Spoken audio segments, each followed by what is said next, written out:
Esse episódio é um oferecimento Devir. Olá pessoal, estamos aqui em mais um banco de dados hoje para vocês conhecerem as regras do jogo Catan, expansão Mercadores e Bárbaros. As regras da expansão, tudo que você precisa saber, o que é que ele acrescenta para o jogo, todas as variantes que são um bocado que tem aqui dentro. Por sinal, foi dessa aqui que eles tiraram as regras para 2 jogadores. Se você não conhece as regras para 2 jogadores, foi disponibilizada na época de pandemia as regras para 2 jogadores, que você pode ver aqui como jogar para 2 jogadores. Dê uma olhada nos comentários que tem só uma pequena errata acerca do manual em português que dá a entender uma coisa, mas na verdade é outra. Aí você dá uma olhada na errata que tem nos comentários. Eu fixei no topo, tá bom? Então, se você gostar desse vídeo, clique em gostei, compartilhe com seus amigos. Se não é inscrito no canal, se inscreva, sinta-se em casa e respeite o próximo, tá bom? Então, vamos ver como se joga Catan, expansão Mercadores e Bárbaros. Se você quiser ver mais vídeos sobre Catan, esses jogos clássicos, partidas e etc, etc, deixa o joinha e deixe-me vários views para ver que esse vídeo chama atenção. Então tá bom? Vamos para a mesa para entender todas as variantes que vem dentro do Catan, Mercadores e Bárbaros.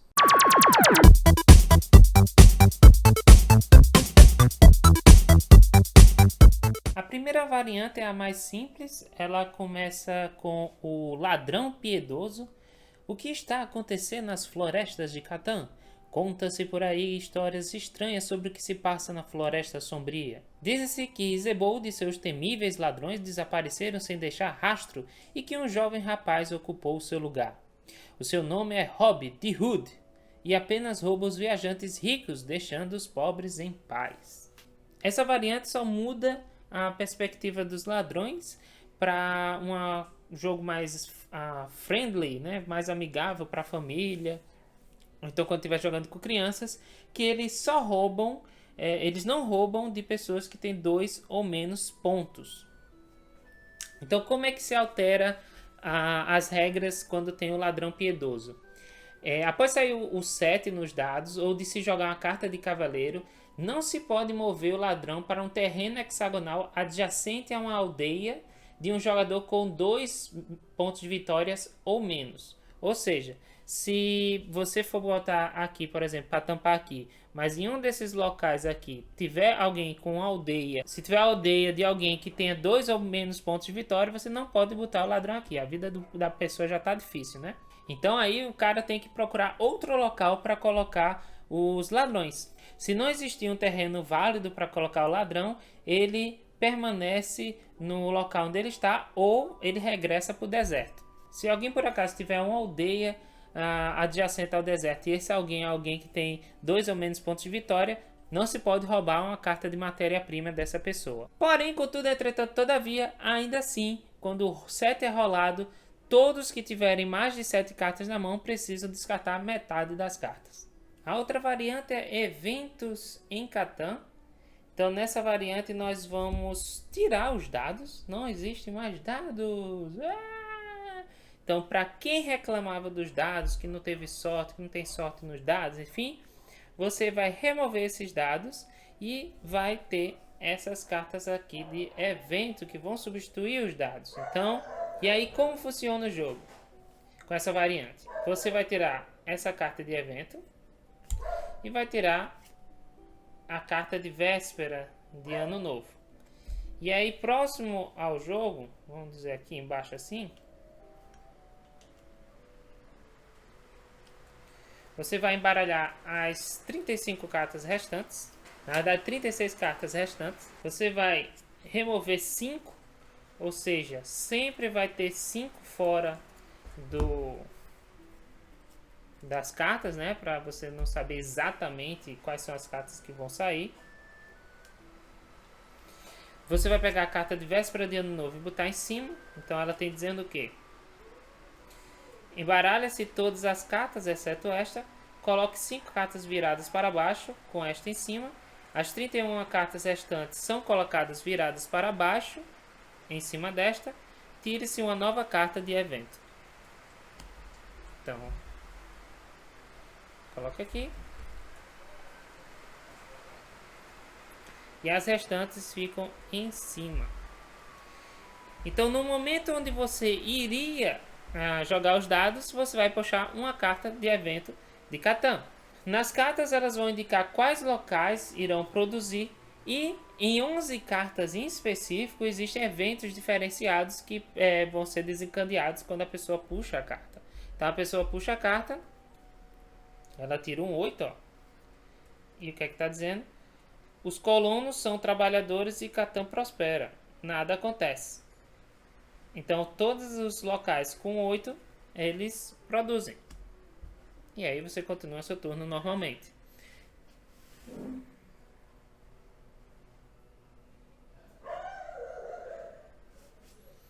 E aí vai acontecendo, né? O cara vai puxando, outro jogador joga, puxa 8 aqui, ó. Epidemia, já é algo diferente. Se eu focar, eu vou conseguir ler para vocês. Os jogadores só recebem uma carta de matéria-prima por cada cidade que tenham. Cidades e cavaleiros. Não se pode tirar uma carta de mercadoria.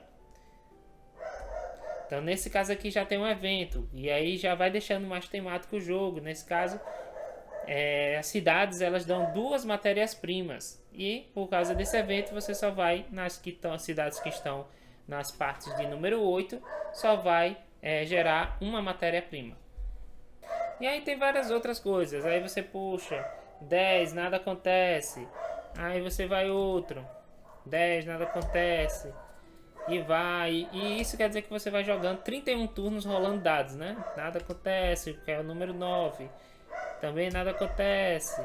Aí aqui, ó, o ladrão vai-se embora. Vai-se embora. Vai-se embora. Né, cachorro? O ladrão volta imediatamente ao deserto. Nenhuma carta é roubada aos jogadores que tiverem aldeias ou cidades no deserto. Então, legal. Então tem essas diferenças com alguns eventos acontecendo, mas sai-se o dado e ganha-se as cartas. No momento que você puxa cartas até aparecer a véspera de Ano Novo, dessa forma, você vai tirar a véspera de Ano Novo, embaralhar as cartas que estavam aqui, coloca novas 5 cartas, sem ver, coloca a véspera de Ano Novo e coloca as cartas restantes.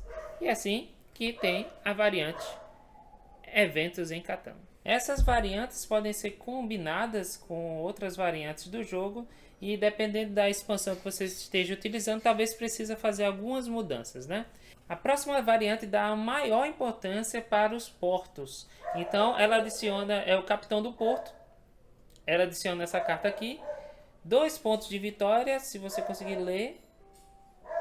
2 pontos de vitória. O primeiro jogador a obter 3 pontos de porto ganha esta carta. Se outro jogador conseguir obter mais pontos de porto, esta carta passa imediatamente para suas mãos. Nesse jogo, nessa variante do capitão do porto, você vai ganhar pontos extras, pontos de porto, quando você coloca naquelas regiões de porto.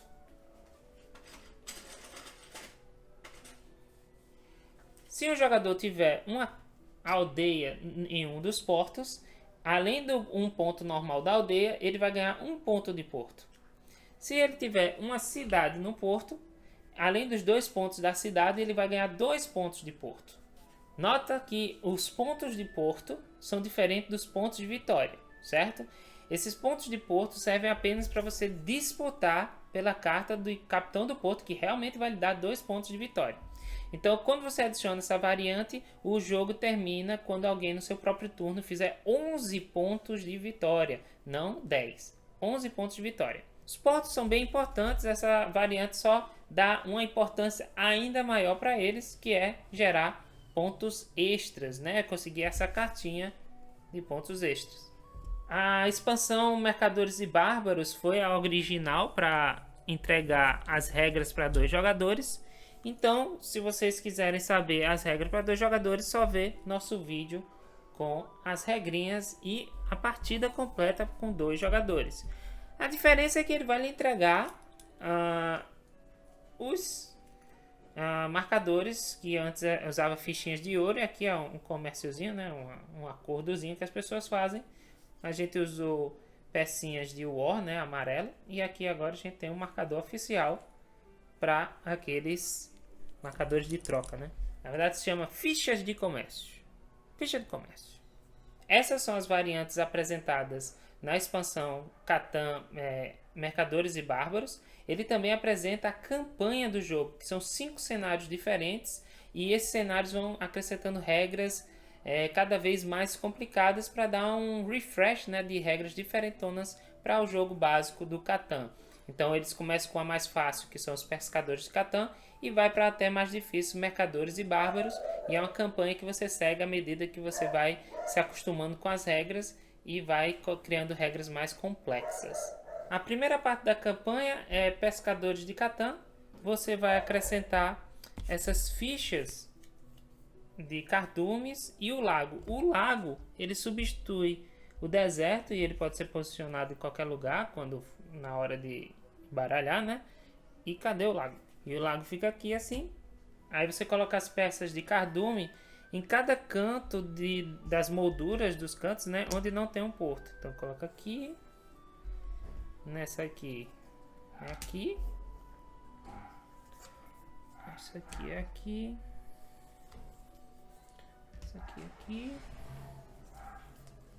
Essa aqui é aqui. E essa aqui aqui. Lembrando que o posicionamento do tabuleiro em si eu coloquei aleatório. Vocês podem seguir o posicionamento básico, que aí talvez o visual fique um pouquinho diferente para vocês. Então nessa campanha os peixes eles são bem importantes. Eles são usados como moeda de troca para fazer ações. E você vai pegar essas fichinhas de peixe aqui, vai embaralhar elas e colocar todas elas próximas em algum local, viradas para baixo. Então vou dizer que tem um bocado aqui, certo? Tá. Quando o jogador colocar uma aldeia em um desses cantos das fichas de cardume ou do lago, vamos dizer que é do cardume. Quando sair esse número aqui no dado, ele vai poder pegar uma fichinha dessa do topo virado para baixo, dar uma olhada e colocar em segredo próximo às suas coisas. O jogador pode ter até 7 fichas de peixe. No lago você pode ganhar um peixe, uma ficha de peixe quando sair 11, 12, 2 ou 3. Se você for receber mais, ficar com mais de 7, você pode trocar uma de que você já tem, botar virada para cima e pegar uma ficha fechada para você. Mas você só pode ficar até com 7. E para que eu vou usar isso? Calma que eu vou dizer já já. Se o jogador na sua fase de fundação construir sua segunda aldeia num dos cardumes, ele ganha imediatamente uma ficha de peixe. Se ele tiver uma cidade no cardume ou no lago, quando ele rolar o número apropriado, ele vai receber 2 fichas de peixe. Note que no posicionamento pode ser que tenha um peixe, você fique no cardume e no porto ao mesmo tempo. Você usa os benefícios dos dois locais. E o que é que eu posso fazer com meus peixes? Você tem as ações que você pode fazer. Pagando 2 peixes, o jogador pode retirar o ladrão do tabuleiro. Voltará a partida quando sair o próximo set. Porque o ladrão ele fica fora do tabuleiro, só entra quando sair o set. Aí ele fica fazendo uma festa, né? Aí você pode gastar 2 fichas de peixe para tirar ele do tabuleiro. Com 3 peixes, o jogador pode roubar uma carta de matéria-prima de outro jogador. Com 4, o jogador pode tirar da provisão uma carta de qualquer de matéria-prima. Com 5, o jogador pode construir imediatamente uma estrada sem custo nenhum. E com 3, 6, 7, o jogador pode tirar uma carta de desenvolvimento gratuitamente. Você pode sim fazer mais de uma ação de peixe, gastar mais de uma ficha, mas você não recebe troco. Então, se você gastar mais, não vai receber troco. E você não pode somar para ao mesmo tempo fazer 2 ações. Por exemplo, eu tenho 2 de 3, então eu quero fazer essa primeira do ladrão. Eu pago 6, eu quero fazer essa do ladrão e fazer essa de 4 aqui. O jogador pode tirar uma provisão de carta de qualquer matéria-prima. Não, não pode fazer isso porque você está somando essas duas fichinhas de 3. Você tem que pagar, fazer uma ação de cada vez. Então, realmente tem que pegar a quantidade certa de peixes, tá? Elas não são matérias-primas, então não podem ser negociadas, nem perder metade delas quando sair o número 7. Quando esgotar o monte de fichas de peixe, você vira para baixo todas aquelas que estavam no descarte, embaralha tudo e faz um novo monte. Eu já falei aqui, eu acho que sim, não pode negociar peixe. Ah, eu te dou 3 peixes, 2 fichas minhas de peixe, você me der tal coisa. Não, não pode. Se ele pegar a bota, ele deixar essa bota na sua frente e a qualquer momento do seu turno ele pode entregar essa bota para quem tiver a mesma quantidade de pontos que ele ou mais. E aí o que é que essa bota velha faz? E se ele for o cara que tem mais quantidade de pontos, ela fica com ele mesmo. E aí o que é que acontece? Essa bota faz com que o jogador, para ganhar, precise tirar 11 pontos, fazer 11 pontos ou mais de vitória. Não é que é negativo isso aqui não, ele faz com que você tenha que vencer com 11 pontos. Enquanto os outros jogadores nessa variante podem fazer 10. No final das regras eles explicam sobre como funciona com outras variantes, com outras expansões, mas essa é a primeira parte da campanha Pescadores de Catan. A expansão do Rios de Catan, eles adicionam umas coisinhas. Ela adiciona os rios. Você tem o jogo base, as regras do jogo base, e aí você vai remover os tiles de colina, de lavoura, 2 de montanha e a do deserto. Aí a preparação, ela utiliza a mesma forma da preparação do jogo base, seguindo a ordem alfabética de posicionamento dessas fichinhas. Só que aí você vai deixar de fora... Cadê? Meu irmão, cadê? É o B. Ela vai ficar a de número 2 fora. E aí você vai posicionar os tiles de forma aleatória, né? E aí você vai fazer o posicionamento das fichinhas da forma que é no original, que eu não me lembro muito bem, mas você coloca o A em uma das costas do jogo e vai botando em ordem alfabética, fazendo a espiral até o meio. As partes com pântano, elas não são... não ficam fichas nela, certo? Então fica assim, como está dizendo aqui. Isso aqui fica aqui. E qual é o outro lado? 3... aqui. E as outras você posiciona das outras formas.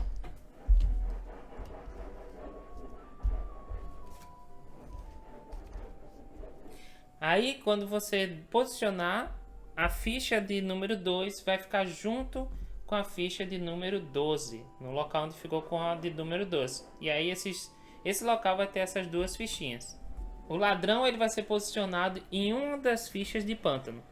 E aí é agora que você vai utilizar uma parte desses novos marcadores. Então você vai pegar essas moedinhas muito bonitinhas. Aqui, ó.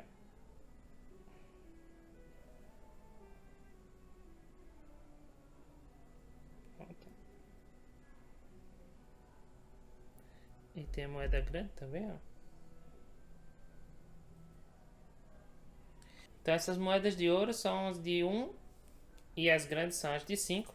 Você vai pegar essas moedas e vai deixar próximo ao tabuleiro, porque aí vai ter uma regrinha de construção perto dos rios, nas margens, né?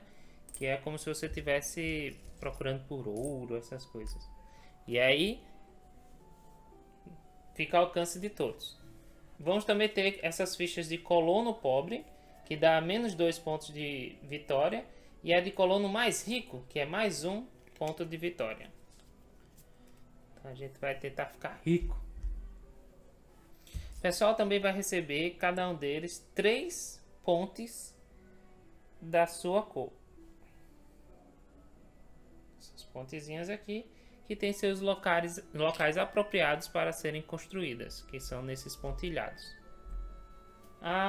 Na fase de fundação, quando você vai construir as suas duas aldeias, né, e suas duas estradas, ela segue as regras normais do jogo, só que aí acrescenta-se as seguintes regras. Quando você está construindo a aldeia, você não pode colocar sua estrada onde é o local da ponte. Essa é uma regra que perdura por todo o jogo. Não pode colocar nesses pontilhados. Ou seja, estradas não substituem pontes. Elas não conseguem atravessar o rio.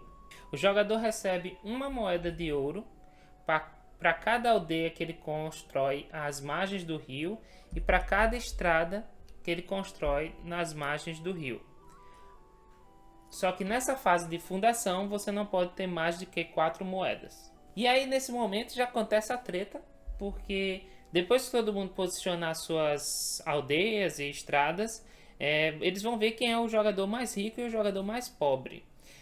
Se todos estiverem empatados com a mesma quantidade de ouro, todo mundo é considerado o colono mais pobre, então recebe menos 2. Recebe essa fichinha aqui e tem menos 2 pontos de vitória. Só que se já no começo um jogador tiver mais ouro que os outros, ele vai ser considerado o colono mais rico e vai ter 1 ponto de vitória já. Da mesma forma que na fase de fundação, se construir aldeia ou estrada às margens do rio, você ganha moedas. Só que agora você não tem mais a limitação de 4 moedas. Você não recebe ouro se você converter uma aldeia para uma cidade. Para construir uma ponte, você tem que gastar 2 argilas e 1 madeira. E ela só pode ser construída nesses locais onde tem os pontilhados. A ponte tem que ser construída em seguimento a uma estrada ou uma aldeia daquele jogador. Nesse caso aqui seria a aldeia. Aí ele coloca a ponte aqui e ele ganha 3 moedas de ouro. A ponte conta como estrada para você ganhar aquela carta de maior estrada comercial. Então você pode fazer o caminho. Ela ajuda você a poder atravessar o rio. Aqui eu acredito piamente que não existe mais essa linha aqui. É essa aqui que você só pode seguir aqui, ó. Para vir para cá teria que passar com a ponte, não mais por aqui pelo lado. E quando você tiver a carta de desenvolvimento de construir mais estradas, você não pode substituir uma estrada por uma ponte. A ficha de colono mais rico fica com o jogador que tiver mais moedas de ouro. A partir do momento que outro jogador empatar com ele ou ficar com mais moedas de ouro que ele vai se desfazer dessa ficha. Se for empate, ficar com a mesma quantidade de moedas, ele vai devolver essa ficha para a reserva. Se o outro jogador tiver mais moedas que ele entrega essa ficha para o outro jogador. Se ele gastar moedas e ficar com menos ficha, vê de novo. Se ele empatou, deixa de lado até alguém ter mais que todo mundo, ou entrega para quem ficou com mais naquele momento. E para que serve o ouro além de ficar mais rico, né? Você pode gastar 2 moedas de ouro para comprar qualquer tipo de matéria-prima e você só pode fazer isso 2 vezes por turno. O ouro que você acabar de receber, você pode já gastar ele para fazer essas coisas. É possível também obter ouro nas trocas de matérias-primas, então você faz 4 por 1. 4 matérias-primas para receber 1 ouro, mas ele não é considerado matéria-prima, então não pode ser roubado. Então quando o ladrão vai para o lugar, apesar de ser ouro, não pode ser roubado. E se for tirado 7, ele não é considerado matéria-prima, então você não tira metade se você tiver mais de 7 de ouro. O jogo termina normalmente quando alcançarem 10 pontos de vitória. A próxima campanha é a Rota das Caravanas, que vamos adicionar camelinhos. Olha, gente, camelinhos. Camelinhos no jogo. Camelinhos. Então, os nômades chegam a Catan. E, por favor, foca. Obrigado. Os nômades vão chegar a Catan e eles ficam no oásis. E aí eles vão mandar suas caravanas por Catan. E os jogadores que tiverem aldeias na rota das caravanas vão ganhar 1 ponto de vitória adicional. Toda vez que eles construírem uma aldeia ou incrementar uma aldeia para uma cidade, vai ser colocado um camelo a partir da rota da caravana, que pode ser seguindo essa seta ou essa seta. Então, quando alguém constrói uma aldeia ou converte uma aldeia para uma cidade, adiciona um camelo na rota das caravanas. Para adicionar o camelo, depois do turno do jogador que converteu, né, uma aldeia, uma cidade, e não importa a quantidade, é sempre um camelo só, vai ter uma votação. Nessa votação, vocês vão ter que negociar onde será colocado esse camelo. Eles podem seguir essas setinhas, então no caso, o primeiro camelo seria logo depois da seta. No futuro, o segundo camelo poderia ser ou aqui, aqui ou seguindo aqui. Se tiver uma estrada, ele fica do ladinho da estrada e vai seguindo o caminho dele. Mas como é que decide o local onde vai ficar o camelo? A votação. A votação é o seguinte, começando pelo jogador que fez aquela conversão, né, foi passado o turno e aí vai colocar o camelo, ele coloca qualquer quantidade de cartas de lã ou cereais, que é a ovelhinha e o trigo lá. Qualquer quantidade. Para participar das negociações, você tem que colocar no mínimo uma carta desses dois, de um desses dois tipos. Então ele coloca e aí ele pode começar a negociar já com a galera, porque é o seguinte, quem botar a maior quantidade de cartas reunidas de lã e cereal vai ser a pessoa que vai dizer onde esse camelo vai ficar, onde ele vai ser colocado. Então, à medida que a pessoa vai colocando e vai para a vez do outro jogador para decidir quantas cartas ele vai colocar, quem colocou carta já pode fazer a negociação. Rapaz, deixa eu ser o cara que vai posicionar o camelo. Então, cara, se tu colocar, vamos colocar num canto tal. Ou seja, cada carta é um voto que aquela pessoa tem acima dos outros. Se um jogador tiver mais votos do que o resto dos jogadores todos juntos, decide por si só onde vai colocar o camelo. Então, se ele já na vez dele conseguir colocar mais cartas que todos reunidos, não tem nem negociação. Ele decide na hora. Se dois ou mais jogadores tiverem a maioria dos votos e estiverem de acordo, podem decidir onde colocar o camelo. No caso de haver um empate na votação depois dos jogadores chegarem a acordo entre eles, o jogador que decide onde colocar o camelo é o que tiver jogado mais cartas. Eu boto duas cartas aqui e eu digo que tem que ser o camelo aqui. Outro jogador bota uma carta e diz que o camelo tem que ser aqui também. Outro jogador bota 3 cartas e diz que tem que ser aqui. Então tem um empate de votação aqui e aqui. Só que como tem um empate, decide quem botou mais cartas, que é o jogador que botou 3 cartas naquele outro lado. Se no caso tiver um empate, mas nenhum jogador jogou mais cartas que os outros, então foi 2 ali, 2 ali, 2 ali, quem decide onde vai ficar o camelo vai ser o jogador que acabou de jogar o seu turno. Mesmo se ele não tiver colocado nenhuma carta. Depois que colocou e decidiu onde vai ficar o camelo, os jogadores descartam as cartas de lã e cereais que usaram para a votação. Então, para que isso é importante os camelos? Toda cidade e aldeia que estiver na rota das caravanas, ela vai dar um ponto adicional para o jogador.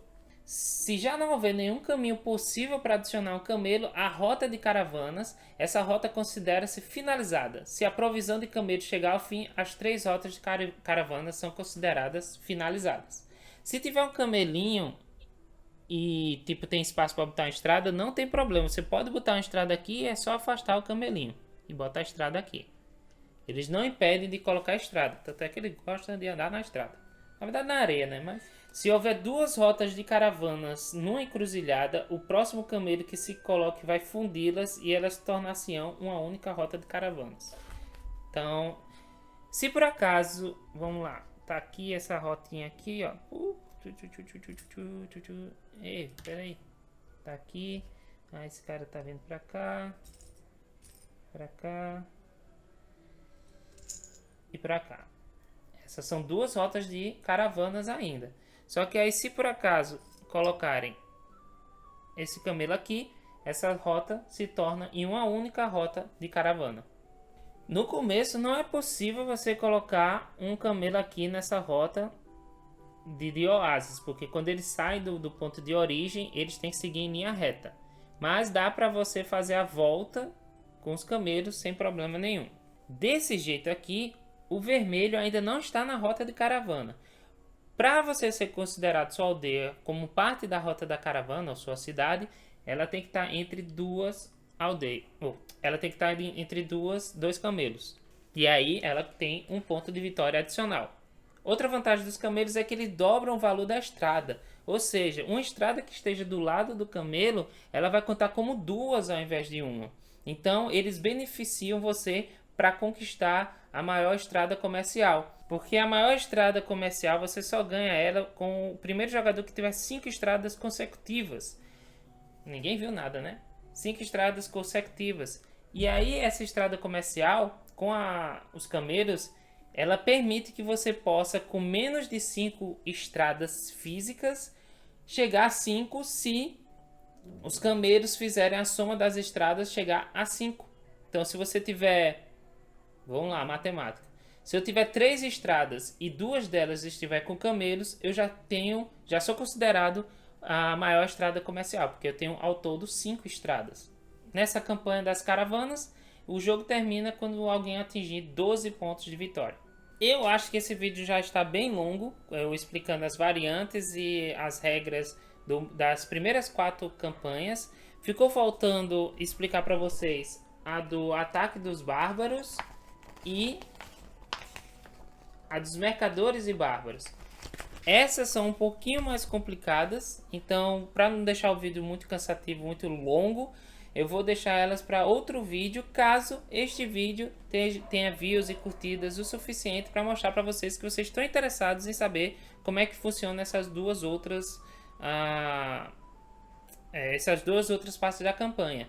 E aí vocês dizem para mim se vocês querem ver isso já num gameplay ou querem ver um vídeo de regras separadozinho, porque é mais fácil de assimilar quando tá só com regras, explicando as regras, né? Então, pessoal, vocês decidem através de curtidas e views. Se tiver muitos views, muitas curtidas, eu sei que vocês querem ver as duas últimas regras do Catan Mercadores e Bárbaros: Ataque dos Bárbaros e Mercadores e Bárbaros. E nos comentários, fala aí pra gente se vocês querem ver a explicação dessas regras, né, dessas campanhas, através de um vídeo de regras exclusivo para os dois, dessa forma que eu fiz aqui, ou se você quer ver as regras através de uma partida, a gente jogando já com o Ataque dos Bárbaros e depois jogando com Mercadores e Bárbaros. Vocês decidem. Então, muito obrigado, pessoal, por assistir até aqui. Esse foi um lançamento da Devir, Mercadores e Bárbaros, mais uma expansão que a Devir traz para cá do jogo Catan. Ele é compatível, essas expansões são compatíveis com os jogos da Catan que utilizaram as figuras de plástico, as miniaturas de plástico. Então eu estou usando o base da Grow. A única coisa que eu fiquei encucado agora é porque no manual tem dizendo que o 2 é B, só que o 2 é H.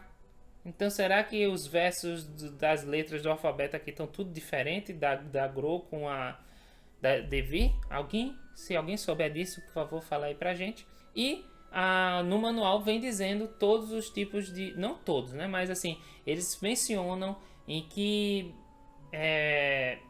expansões funcionam as variantes, em que expansões funciona a campanha, qual é o tipo de regrinha que você pode mudar.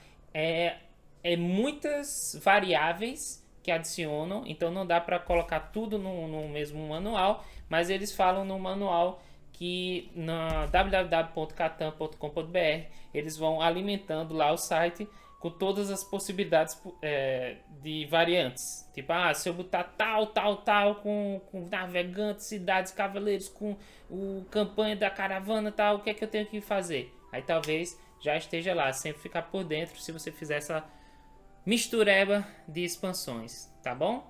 Então, muito obrigado, pessoal. Até a próxima. Tchau!